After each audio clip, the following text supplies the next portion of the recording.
The night Clara Redfeather stood at the edge of the canyon, she was not looking at the stars. She was looking down. The wind pushed against her back like a warning, cold and sharp, carrying the scent of pine and distant rain.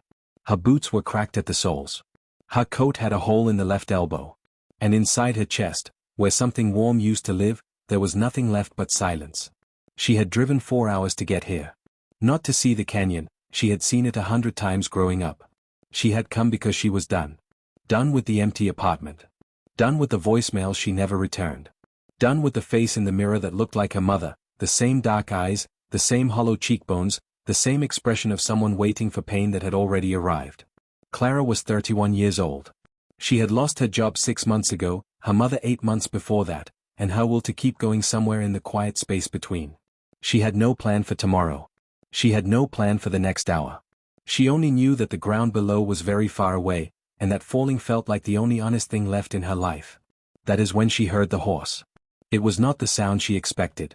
Out here, at midnight, on a trail that the Park Service had closed for winter, she expected nothing. But the hooves came slow and steady through the dark, unhurried, like someone who had all the time in the world. Clara turned. A large black horse moved through the tree line, its breath coming out in silver puffs. And on its back sat a man who looked like he had grown out of this land the way the canyon walls had, ancient, rooted, completely unmoved by the wind. He was old. 70, maybe more. His face was a map of deep lines, his hair the color of iron, pulled back beneath a wide hat. He wore a long coat the color of dried earth. He did not look at her with alarm. He did not reach for a phone. He simply stopped the horse 10 feet away and sat there, looking at her with eyes that were the quietest eyes she had ever seen. "Cold night," he said. His voice was low, like something from the ground itself. Clara did not answer. She turned back toward the edge. Her hands were shaking, but not from the cold. "I know this place," the old man said behind her. "I have stood where you are standing. Not in the same boots. But in the same dark." Something in those words snagged at her. She did not turn around, but she did not step forward either. "My name is Joseph Swiftwind," the man said. "I am a chief of the Oglala Lakota, though that word means less to some people every year. I am also just an old man on a horse who cannot sleep." He paused. "What is your name?" Clara's throat tightened. It had been weeks since anyone had asked her that. Weeks since she had been anything more than a face passing through a checkout line, a name on an overdue bill, a missed call on someone's phone. "Clara," she finally said. The word came out cracked, like it had been stored too long without use. "Clara," he repeated, as though the name had weight. "Do you want to tell me what brought you here tonight? Not to this canyon. But to this edge." She laughed, and it came out wrong, too sharp, too brittle, more like breaking glass than anything human. But she did not step forward. She turned slightly, just enough to see him still sitting there on that black horse, patient as stone. "Everything," she said. "Everything brought me here." "Then we have a lot to talk about," Joseph Swiftwind said. "And I have coffee in this still bag that has been keeping warm for the last hour. Come. Sit with me. Give me 1 hour. If you still feel the same way after that, I will not stop you. But give me 1 hour first." Clara looked at the canyon. Then she looked at the old man. She had expected to find nothing out here tonight. She had not expected to find this, a voice, a name, a question asked with such gentle and complete attention that it felt almost unbearable. She stepped away from the edge. Joseph built the fire like he had built 1,000 fires before, without rushing, without wasting a single match. He chose a flat rock shelf set back from the trail, sheltered on 3 sides by tall pines, hidden enough from the wind that the flame caught clean and stayed. Clara sat on a stone across from him, her knees pulled to her chest, her hands wrapped around the tin cup he had handed her. The coffee was black and strong and tasted like something real in a world that had stopped feeling that way. He did not push her to talk. That surprised her. Most people, when they tried to help, filled every silence with noise. They offered solutions before they understood the problem. They reached for your pain the way you might grab a hot pan, quickly, clumsily, more interested in removing the discomfort than understanding what caused it. Joseph did none of that. He fed the fire. He drank his coffee. He let the silence sit between them like a living thing until Clara finally broke it herself. "My mother died," she said. It was the first time she had said those words out loud to anyone since the funeral. "Cancer. It took her fast. 11 weeks from diagnosis to the end." She stopped. Swallowed. "I was her only family. And now I am nobody's family." Joseph nodded once, slowly. He did not say he was sorry. He did not say she would find her way. He said, "Tell me about her." Clara looked up. "What?" "Your mother. Tell me about who she was. Not how she died. Who she was." And that unlocked something in Clara's chest that she had not known was locked. She talked for 20 minutes without stopping. She talked about her mother's laugh, which was too loud for any room. She talked about the way her mother made soup from scratch every Sunday, filling the apartment with a smell that Clara could still feel in her bones. She talked about her mother's stubbornness, her grace, her habit of collecting stones from every place she visited, keeping them in a glass jar on the windowsill so the light would pass through them in the afternoon. When Clara finally stopped, she realized her cheeks were wet. She had not cried at the funeral. She had not cried in the months since. She had been so focused on surviving each day that she had never simply sat down and missed her mother. Now she was doing both at once, sitting still and missing her, and it felt like being torn open and cleaned out at the same time. "She sounds like someone who paid attention to the world," Joseph said. "She did," Clara whispered. "She was the only person I ever knew who actually paid attention." "You paid attention too," he said. "Or you would not remember her the way you do." He set down his cup and looked into the fire. "I lost my son," he said quietly. 17 years ago. He was 24. He did not die of illness. He made a choice, the same choice you were considering tonight." He let that sit for a moment. "I carry him with me everywhere. I do not carry the guilt of it anymore. It took a long time to put that down. But I carry him. I carry who he was. Because that is what the living do for the dead. We carry them." Clara stared at him. The fire popped and sent a small spray of sparks upward into the dark. "After he was gone," Joseph continued, "I went to my elders. Not for answers. There are no answers for that kind of loss. I went because I needed to hear old voices. I needed to be reminded that grief was not an illness to be cured, it was a passage. The Lakota do not ask you to be finished grieving. We ask you to learn to walk while you grieve." "What does that mean?" Clara asked. Her voice had changed. It was softer now, and more honest. The sharpness was gone. "It means that the weight does not go away," he said. "You get stronger. The weight stays the same, but you grow around it. Your mother becomes part of you, not a wound, but a root." Clara looked down at the stone beneath her feet. Somewhere below, far below, the canyon floor lay in complete darkness. From up here, she could not see it. She could only see the fire, and the old man's face, and the horse standing quiet in the shadows behind him, and the stars which had come out while she was not looking. "Why did you stop?" she asked. "Tonight. Why did you stop for me?" Joseph looked at her with those quiet eyes. "Because my son needed someone to stop," he said. "And no one did." Clara did not remember falling asleep. One moment she was watching the fire burn low, listening to Joseph talk about the land, the way the canyon breathed in winter, the way the Lakota read weather by the behavior of birds, and then the cold retreated, and the sound of his voice became something warm. She floated inside, and she slept. She woke to pale gold light cutting through the pines. Her neck ached from the stone she had used as a pillow. The fire was out, but someone had laid a thick wool blanket over her while she slept. Joseph was already up, standing a short distance away with his back to her, watching the canyon come alive in the early light. The horse stood beside him, still and quiet, like an old friend who understood when not to speak. "Good morning," Joseph said, without turning around. "There is water in the canteen by your feet." Clara sat up slowly. She felt strange, not bad, exactly, but raw, the way skin feels after a wound has been cleaned. She had cried herself empty the night before. She had talked until there was nothing left to say. And now, in the thin morning light, she was still here. Still breathing. Still occupying space in the world, which felt both surprising and slightly inconvenient, and, underneath both of those things, quietly, carefully, like something new that did not yet have a name. "I need to drive back," she said. "I know," Joseph said. "But first I want to show you something. If you are willing." He led her along the ridge for about a quarter mile until the trail opened onto a wide ledge overlooking the canyon at an angle she had never seen before. From here, you could see how the rock layers changed color from top to bottom, rust, then orange, then deep red, then a pale bone white at the base where the river ran, thin as a thread from this height. The morning light moved across it all slowly, the way light moves when it is not in a hurry. "My grandmother brought me here when I was 8 years old," Joseph said. "She told me that this canyon took 10 million years to become what it is. She said that nothing worth anything is made fast. Not canyons. Not people. Clara stood at the edge, a different edge now, one she had chosen, and looked down without fear. Last night she had stood at a different edge and felt only the pull downward. Now she felt something else. Not hope, exactly. Not yet. But the faint suggestion of it, the way you can feel warmth from a fire before you can see the flame. Come to my home today, Joseph said. My wife will feed you. My grandchildren will ignore you completely, which is its own kind of medicine. You can stay as long as you need to. I don't even know you, Clara said. But she said it the way people say things they are already reconsidering.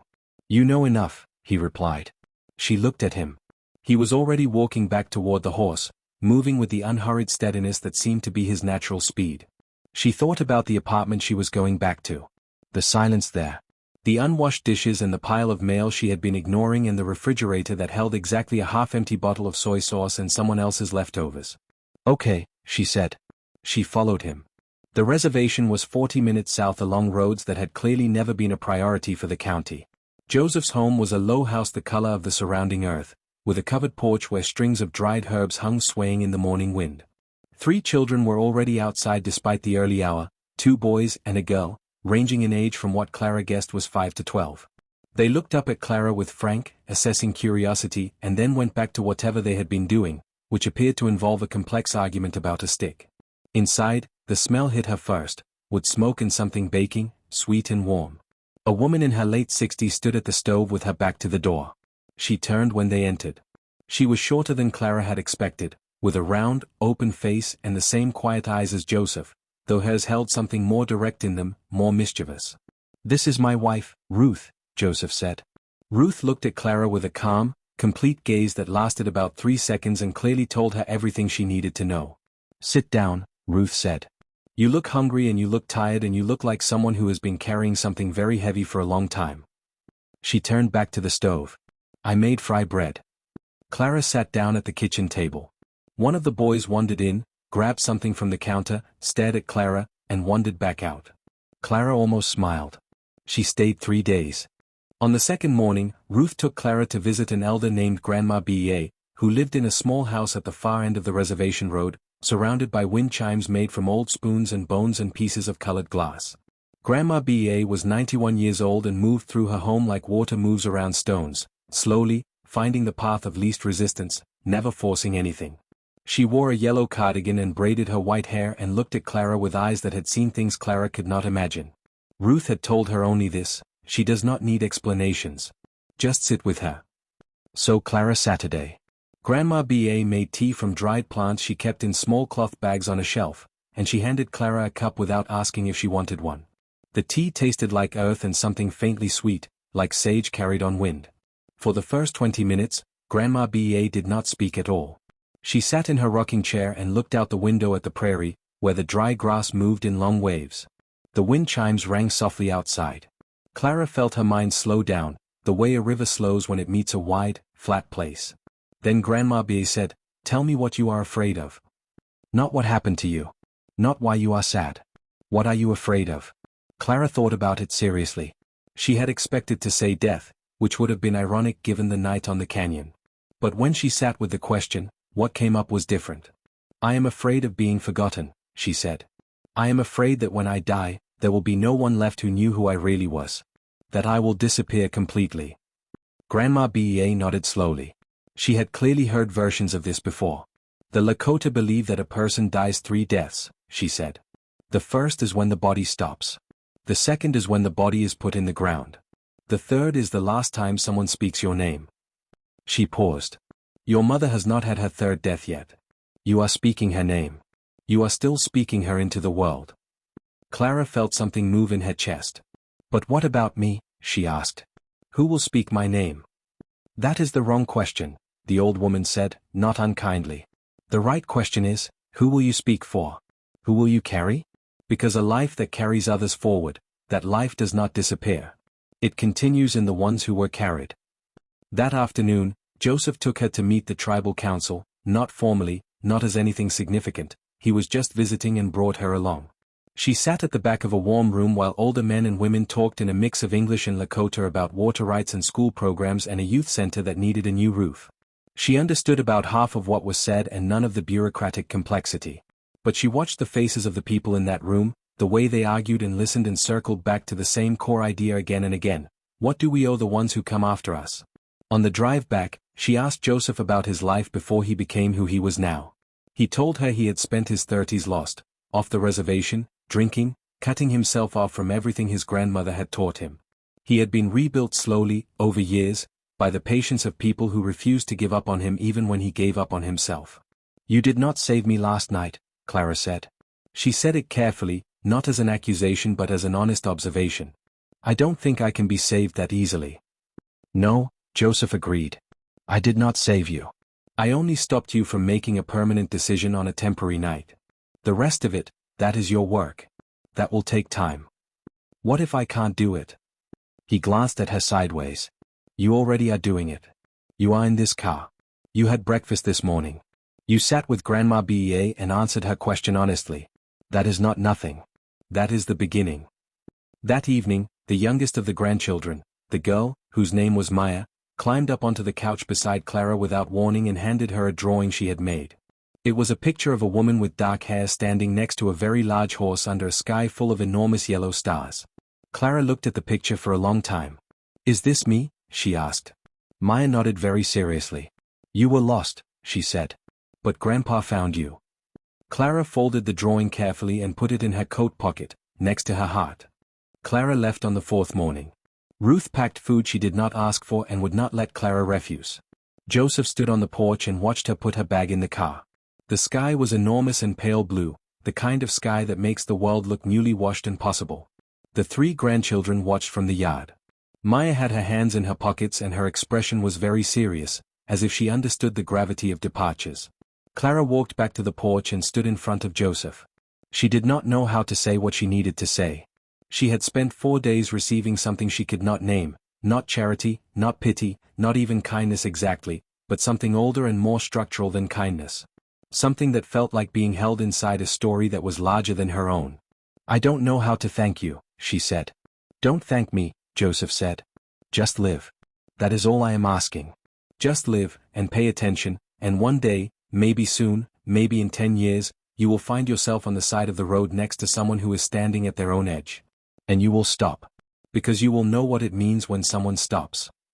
Clara nodded. Her throat was too tight for words. "Your mother's stones," Joseph said.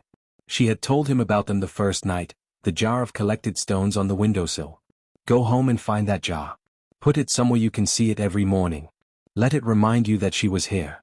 That you were loved. That you are still that woman's daughter." She drove home. The 4 hours felt different than the 4 hours going. She was not the same person in the car. She could feel the difference, not dramatically, not like a movie ending where everything is suddenly golden and resolved. It was quieter than that. She was the same broken person. But something had been added. A direction. A thread pulled taut between where she was and something worth moving toward. The apartment was exactly as she had left it. The unwashed dishes. The pile of mail. The refrigerator with its sad inventory. She stood in the doorway for a moment, looking at all of it with new eyes, not the eyes that had seen only evidence of her failure, but something closer to the eyes of someone returning from a long distance, seeing a place that still needed work but was not yet lost. She found her mother's jar of stones on the top shelf of the closet, wrapped in an old sweater. She had put it there after the funeral because she could not look at it. She carried it to the kitchen window and set it in the light. The afternoon sun came through the glass and hit the stones at an angle, and some of them glowed amber, some deep green, some the pale gray of canyon walls. She washed the dishes. She opened the mail. She found the number for a grief counselor that her doctor had given her months ago, which she had folded and put in a drawer and pretended not to know about. She called. She got a voicemail and left a message, and her voice only broke once, near the end. In the weeks that followed, Clara returned to the reservation twice. The second time, she brought supplies for the youth center that needed a new roof. She had organized a small fundraiser among her former co-workers, emailing people she had barely spoken to in months, asking for something outside herself for the first time in a long time. Joseph accepted the donations without making a big moment of it, which was exactly the right thing to do. She also began writing. Not for anyone else at first, just in a notebook she kept by her mother's jar of stones. She wrote about the canyon. About the fire. About what Grandma Bea had said about the 3 deaths. About the drawing Maya had given her, which still lived in her coat pocket, soft at the folds now from being unfolded and refolded many times. A year after the night on the canyon, Clara finished a long piece of writing and sent it to a small publication. It was about her mother. About grief. About a Lakota chief on a black horse who had stopped when he did not have to stop. The editor called her the next week. He said, "This is one of the most honest things I have read in years." He said, "Who are you?" Clara thought about Grandma Ba's 3 deaths. She thought about her mother's stones glowing in the kitchen window. She thought about the question Joseph had asked her that first cold night, "What is your name?" Asked with such complete and unhurried attention that it had felt like a rope thrown to someone drowning. "My name is Clara Redfeather," she said into the phone. "And I have a story worth telling." She did not walk away from death. She was carried forward from it, by an old man on a horse, by a woman who made fry bread at dawn, by a 91-year-old elder who asked the right question, and by a little girl who drew enormous stars. She was carried forward by the stones in a jar and the memory of her mother's laugh and the slow, stubborn belief of people who knew that some roads are too dark to walk alone, but no road is too dark to walk together.